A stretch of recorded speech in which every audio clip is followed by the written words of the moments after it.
Me acosté con la novia de mi hermano, y ella quedó embarazada. No tengo idea de cómo empezar esto, ni de cómo lo van a juzgar quienes lo escuchen. El miedo al juicio es un nudo en la garganta, una sensación fría que me acompaña desde hace meses. Cada palabra que tecleo parece resonar en el eco de mi propia soledad, un recordatorio constante de la devastación que provoqué. Pero lo necesito decir. Como si al arrojar estas palabras al vacío de la web, pudiera liberar una pequeña parte del peso que me oprime el pecho. Quizás sea para aliviar un poco la culpa, una culpa que me consume como un fuego lento, quemando cada fibra de mi ser. O quizás, simplemente, para entender cómo carajos terminé destruyendo a la única familia que me quedaba, a las personas que, a pesar de mis defectos, siempre estuvieron ahí. La ironía es dolorosa, yo, el que siempre se sintió invisible, logré una visibilidad que me aniquiló. Tengo 28 años, y lo que estoy a punto de contar fue lo peor que hice en toda mi vida. No hay un día, no hay una noche, en que no reviva cada instante, cada decisión equivocada. Sí, me acosté con la novia de mi hermano. La frase es simple, brutal, pero el abismo de sus consecuencias es inmenso. Y no solo eso, ella quedó embarazada. Y yo, me quedé completamente solo. Rodeado de un silencio que grita el nombre de mi destrucción. Luis es mi hermano mayor por 3 años.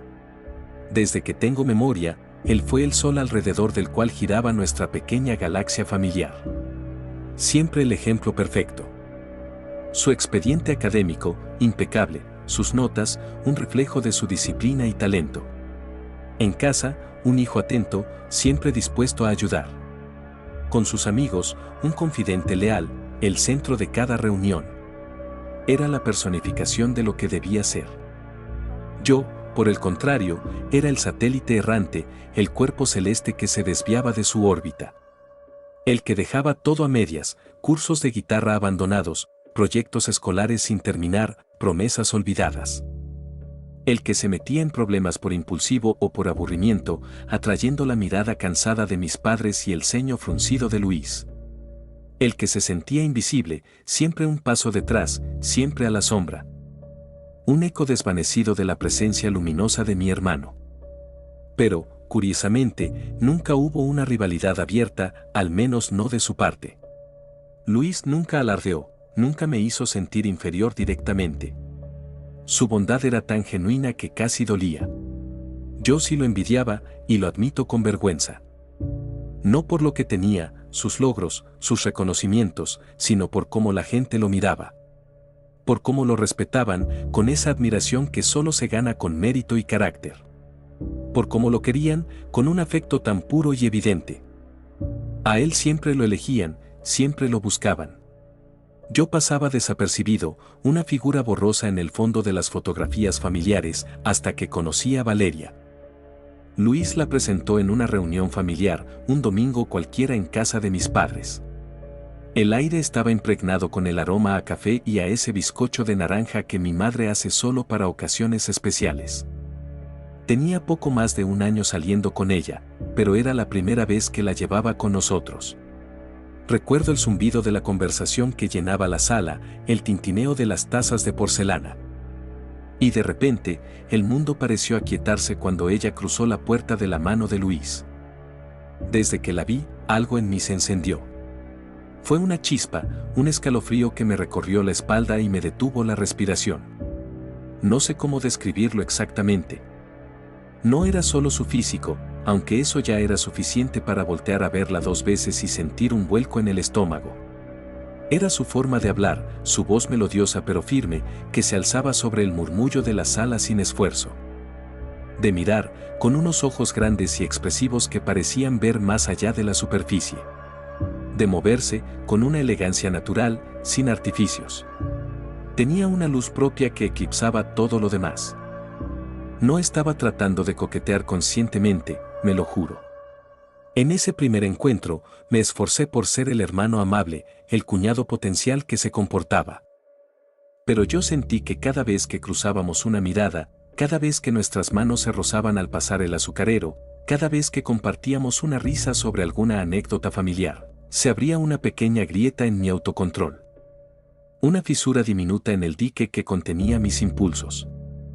Y sí, lo sé. Lo he repetido 1000 veces en mi cabeza, y la voz de la razón es un eco burlón. Era la novia de mi hermano. La persona que él amaba con una devoción que era evidente en cada gesto, en cada caricia que le daba. ¿Quién soy yo para desear algo así? ¿Qué clase de basura mira con deseo a la pareja de su propio hermano, a la mujer que ya tiene un lugar en el corazón de la persona que más ha confiado en ti? La respuesta me persigue: un cobarde, un egoísta, un traidor. Pero el deseo no se controla, no es un interruptor que puedes apagar a voluntad. Es una fuerza primitiva, un torbellino que te arrastra. Lo que sí puedes controlar es lo que haces con él, las acciones que tomas a partir de esa atracción prohibida. Y yo no lo hice. No hice nada para detenerme. Al contrario, me lancé de cabeza al abismo. Todo comenzó con pequeños momentos. Los encuentros casuales se hicieron más frecuentes. Intercambios de palabras más largos de lo necesario, conversaciones que se estiraban hasta que la incomodidad de la situación se volvía palpable, pero nadie la rompía. ¿Mensajes de cómo estás? A las 11 de la noche, que se transformaban en intercambios de chistes, de confidencias inocentes que, con el tiempo, empezaron a cargar con un peso diferente. La pantalla del móvil se iluminaba y mi corazón daba un vuelco. Los encuentros casuales en casa cuando Luis no estaba se volvieron una norma no dicha. Ella venía a dejarle algo, yo estaba justo llegando oyéndome. Nos encontrábamos en la cocina, en el salón, y el aire se volvía denso con una tensión eléctrica. Esos momentos, al principio, eran un juego peligroso, una prueba de hasta dónde podíamos llegar sin cruzar la línea. Pero la línea se difuminó muy rápido. Valeria me miraba con una curiosidad que nunca antes había sentido de nadie. No era la mirada de lástima de mis padres, ni la de aprobación de Luis. Era una mirada que me desnudaba, que parecía ver los rincones más oscuros y complejos de mi ser y, extrañamente, no se asustaba. Una noche, mientras tomábamos algo en la terraza de su departamento, las luces de la ciudad centelleando a nuestros pies como un millón de ojos cómplices, la conversación se desvió. Estábamos hablando de nuestras vidas, de nuestras frustraciones, de los caminos que habíamos tomado. De repente, ella se giró hacia mí, su perfil iluminado por la luna. «Tú no eres como Luis, ¿verdad?», me preguntó, su voz suave, casi un susurro. La pregunta me descolocó. «¿A qué te refieres?», le pregunté, sintiendo un nudo en el estómago. Sabía a qué se refería, y me asustaba. «No sé», dijo, y su mirada se encontró con la mía, profunda y desarmante. «Tú eres más complicado. Como si cargaras algo pesado dentro. Una tormenta». No supe qué contestar. Me quedé en silencio, mi mente una maraña de pensamientos. ¿Era una crítica? ¿Un cumplido? ¿Estaba ella viendo a través de mi fachada? Y luego ella me sonrió. Una sonrisa que no era inocente, que no era casual. Era una sonrisa cargada de significado, una invitación tácita. Mis ojos se clavaron en los suyos. «Eso me gusta», dijo. Su voz era un hilo, pero cada palabra cayó como una losa sobre mi alma ya tambaleante. Fue ahí donde todo se jodió. Fue el punto de no retorno. La puerta se abrió de par en par, y yo, el complicado que cargaba una tormenta, sentí una extraña mezcla de miedo y euforia. Una tarde, Luis me envió un mensaje con prisas. «Hermano, se me hizo tarde en la oficina. ¿Podrías pasar por Valeria? Te lo agradecería mil». Accedí sin pensar, el automatismo de siempre ayudar a Luis, aunque mi corazón ya latía de forma diferente al pensar en ella. Ella subió a mi coche, el aire se llenó con su perfume, una mezcla de vainilla y algo floral que ya se me había grabado en la memoria. El trayecto fue incómodo. No por incomodidad real, de esa que te hace querer que el tiempo pase rápido, sino por tensión. Una tensión densa, cargada, como la electricidad antes de una tormenta. Esa clase de silencio que parece que va a explotar en cualquier momento, y ambos lo sabíamos. Llegamos a su departamento. Apagué el motor, el silencio del coche se hizo aún más profundo. Antes de que se bajara, justo cuando su mano estaba en la manija de la puerta, se giró hacia mí. Sus ojos grandes, oscuros, me miraron directamente, una invitación silenciosa. ¿Quieres pasar un momento? Pudo haber sido una pregunta inocente, una cortesía. Pero su tono, su voz era un susurro ronco que vibró en la cabina. Su mirada era una llama que me consumía. No lo fue. Era una pregunta con una respuesta ya escrita en el aire entre nosotros. Pasé. Mis pies se movieron solos, como si una fuerza invisible me empujara hacia su puerta. La puerta se cerró detrás de mí, sellando nuestro destino. Tomamos vino. La botella de tinto se vació lentamente, y con cada copa, las barreras se derretían. Hablamos de nada y de todo, de sueños y miedos que nunca le habría confiado a nadie más.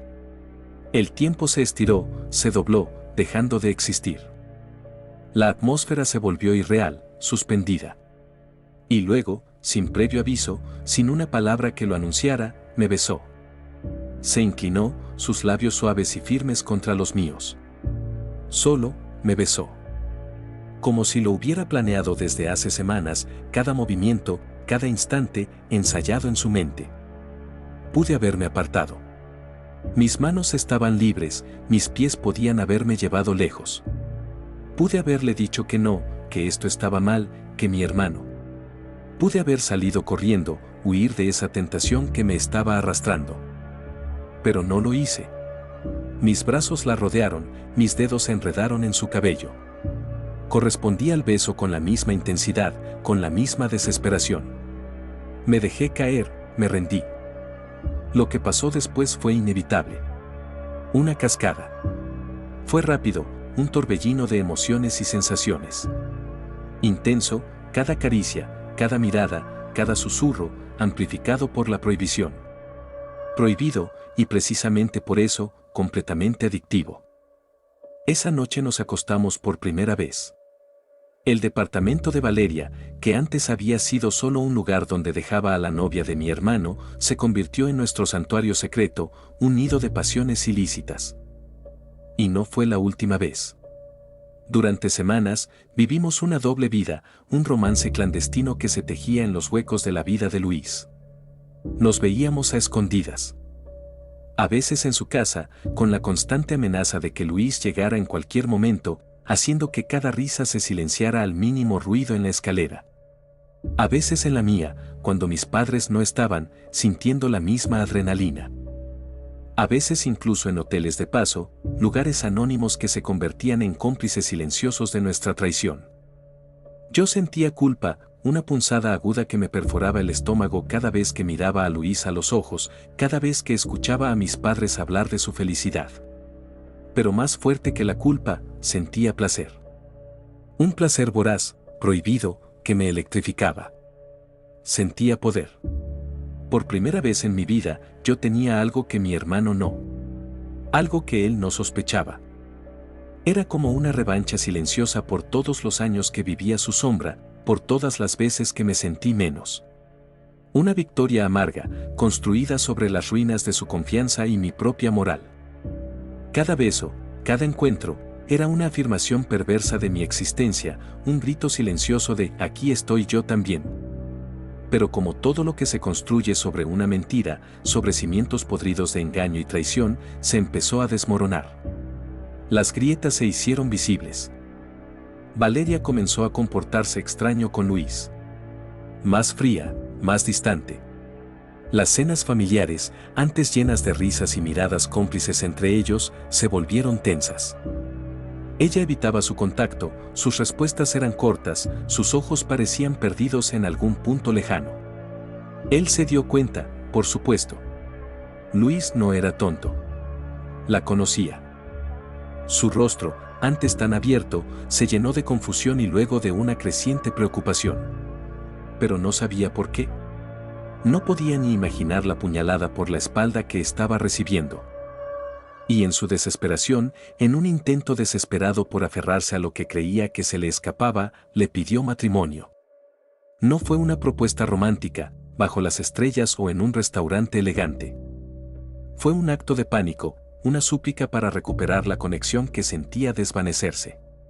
Me lo contó Valeria, su voz rota por el llanto, el mensaje de texto de Luis vibrando en su mano temblorosa. No puedo casarme con él, me dijo, las lágrimas surcándole el rostro. No después de esto. No después de lo nuestro. Su voz era un lamento, una confesión de su propia miseria. Entonces termina todo, le dije, mi voz extrañamente calmada, como si no me afectara, aunque mi mundo se estaba volviendo pedazos. Mi mente gritaba soluciones, pero mi boca se paralizaba. No puedo, su voz se quebró. No sé cómo hacerlo sin destruirlo. Sin destruir la imagen perfecta que él tiene de mí, sin destruir todo lo que hemos construido. Su dilema era el reflejo de mi propio conflicto, pero multiplicado por 1000. Y yo, me quedé callado. No dije nada. La culpa me ahogó, me dejó sin palabras. ¿Qué podía decir? ¿Yo te amo? Déjalo y quédate conmigo. ¿Asumamos nuestras responsabilidades? Era un cobarde. Siempre lo fui. Un mes después, me buscó desesperada. Su rostro estaba pálido, sus ojos hinchados y rojos. Entró a mi departamento sin preámbulos, su respiración agitada. Lo supe antes de que hablara. Estaba embarazada. Se hizo la prueba 3 veces, con diferentes marcas. Los resultados eran inquebrantables, cada tira con sus 2 líneas rosadas, un veredicto implacable. Todas positivas. El mundo, que ya se tambaleaba, se me cayó encima con el estruendo de un edificio colapsando. El aire se volvió pesado, irrespirable. ¿Es mío?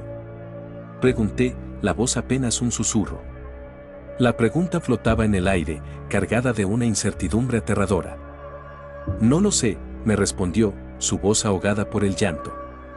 La posibilidad de que fuera de Luis, o de que fuera mío, era un tiro en la oscuridad, una moneda lanzada al aire con consecuencias catastróficas. ¿Qué vas a hacer? Insistí, la desesperación creciendo en mi pecho. No respondió. Solo lloró, con un llanto mudo y desgarrador que me rompió el alma. Y yo no supe qué hacer tampoco. Mi mente se quedó en blanco. No estaba preparado para ser padre, y mucho menos en esas circunstancias. No con la madre de mi sobrino, no con la novia de mi hermano, no con la mentira que se había vuelto una vida. El pánico me paralizó. A las semanas, Luis se enteró. No de la infidelidad. Eso, gracias a Dios o al infierno, seguía oculto bajo una capa de falsedad. Del embarazo. La noticia llegó a él como un rayo de luz en medio de la tormenta. Y estaba feliz. Ilusionado. Lo vi, sus ojos brillaban como nunca antes, su sonrisa era radiante. Hablaba del bebé con una ternura que me destrozaba por dentro. Empezó a planear la boda de nuevo, con un entusiasmo renovado, creyendo que el embarazo había sido la señal que necesitaba. A comprar cosas para el bebé, pequeños paris, un Moisés, juguetes. Cada objeto, un puñal que se me clavaba en el corazón. Y yo vivía una tortura diaria. Cada comida familiar, cada llamada de Luis contándome los planes, era un infierno silencioso. La sonrisa de mis padres, la alegría de mi hermano, todo se sentía como una burla cruel a mi hipocresía. Valeria y yo nos vimos una última vez. Fue en un café cualquiera, en un rincón oscuro, como si estuviéramos buscando escondernos del mundo. No dijimos mucho. Las palabras eran innecesarias. Nuestros ojos lo decían todo. La culpa, el miedo, el arrepentimiento, la resignación. Nos miramos, y en ese cruce de miradas, nos dijimos adiós. Un adiós silencioso, definitivo, a lo que fuimos, a lo que pudo haber sido, y a lo que nunca debimos ser. Nunca supe si el hijo era mío. La pregunta me persigue, un fantasma en mi mente. ¿Es mi sangre, mi carne, la que Luis está criando? ¿Es mi traición el legado de esa familia? La incertidumbre es un castigo perpetuo. Pasaron 3 meses más. 3 meses de simular normalidad, de sonreír a medias, de vivir con el peso de la bomba a punto de estallar. La tensión era insoportable. Siempre supe que el secreto no duraría. Luis encontró nuestros mensajes. No sé cómo. No sé si revisó su teléfono, o si ella lo olvidó abierto en una tableta. Tal vez ella olvidó cerrar una conversación en alguna red social, una imprudencia. O tal vez yo fui el que bajó la guardia, dejé una pista, una migaja de pan que lo llevó directamente a la verdad. La forma en que lo descubrió es irrelevante. Lo importante es que lo hizo. La verdad, como siempre, encontró su camino. La siguiente vez que lo vi, no me habló. No hubo gritos, no hubo reproches. Solo un silencio atronador, más devastador que cualquier insulto. Sus ojos, que siempre me habían mirado con cariño y confianza, ahora me miraban con una furia fría, una decepción que me atravesó el alma. Se acercó a mí, su mandíbula apretada. Y sin decir una palabra, solo me golpeó. Fuerte. Un golpe limpio, directo al rostro, que me hizo caer al suelo. El sabor metálico de la sangre en mi boca, el ardor en mi mejilla, no eran nada comparados con el dolor en mi pecho. No lo culpo. Me lo merecía. Cada golpe, cada cicatriz, es un recordatorio de mi pecado. Desde entonces, no lo he vuelto a ver. Se fue. Me borró de su vida, de su existencia. Ni a él, ni a Valeria. Ella desapareció también, como una sombra que se desvanece con la luz. Mis padres, que siempre habían sido mi refugio, mis pilares, también me dieron la espalda. Mi madre, con lágrimas en los ojos, me dijo que le dolía el alma, que no podía entenderme, que me había perdido. Me dejó de hablar. Su silencio es el más ruidoso de todos los reproches. Mi padre, con una voz cargada de una tristeza infinita, me dijo que, aunque me amaba porque soy su hijo, no podía mirarme a la cara. No podía ver al hombre en el que me había convertido. Y ahora estoy aquí, escribiendo esto, vomitando estas palabras en la pantalla. En un departamento vacío, alquilado en una ciudad donde nadie me conoce. Un lugar lleno de más silencio que paredes, un eco constante de mi soledad autoimpuesta. El único sonido es el zumbido de mi propia mente, repitiendo una y otra vez los eventos que me trajeron hasta aquí. No sé si fui una víctima de mis emociones, arrastrado por un deseo irrefrenable, o simplemente un cobarde sin moral, un egoísta que solo pensó en sí mismo. La línea entre ambos se difumina. Solo sé que, si pudiera regresar el tiempo, si tuviera la oportunidad de volver a ese punto de inflexión, a ese primer beso, a esa primera mentira, no lo haría diferente. Y esa es la parte que más me aterra, la confesión que me carcome. Porque por primera vez, aunque todo fue un desastre, aunque mi mundo se vino abajo y arrastré a otros conmigo, sentí lo que era ser visto. No como la sombra de Luis, no como el problemático, sino como un hombre complejo, con sus propias complejidades y oscuridades. Sentí lo que era ser deseado, no solo por mi físico, sino por mi esencia. Sentí lo que era importar, al menos para una persona, en un mundo donde siempre me sentí irrelevante. Eso no justifica nada. No justifica la traición, el dolor que causé, la familia que rompí. Pero al menos ahora, lo dije. Y la carga, por un instante, se siente un poco más ligera. ¿Qué piensas que debería haber hecho en ese momento en el que Valeria me confesó que le gustaba mi lado complicado? ¿Crees que había alguna manera de evitar el desastre desde ahí, o ya era inevitable?